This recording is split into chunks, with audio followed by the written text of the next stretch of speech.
Good morning bloods of DNA. எப்போது இயற்கையோட அழகில் வந்துட்டு நம்ம வியந்து போய் நிற்கிறதாங்க ஒரு பெரிய அம்சமாகவே இருக்கும். அதான் காலையில் மேலே பசங்களோட சரின்னு வேலை பார்க்க வரலாம் அப்படின்னு வந்தோம்னா, இவனுங்க அந்த ஃபார்மோடு சேர்ந்து விளாண்டுட்டு இருந்தாங்க.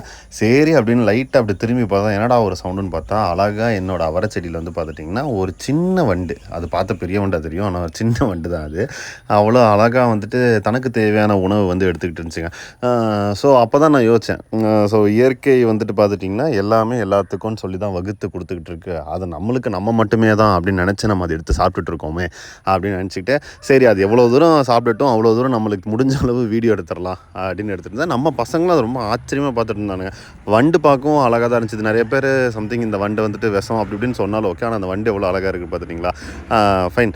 ஸோ இதுலேருந்து என்ன புரிஞ்சுக்க வந்தேன்னா, ஒரு இயற்கையான சூழலில் நம்ம இருக்கிறம்போது எல்லாமே இயற்கையாக நடக்கும்னு நான் நினைக்கிறேன். அந்த இயற்கை எப்போ முழுதும் அழகாக இருக்கும்னு நான் நினைக்கிறேன். நன்றி பிளட்ஸ் ஆஃப் டிஎன்ஏ.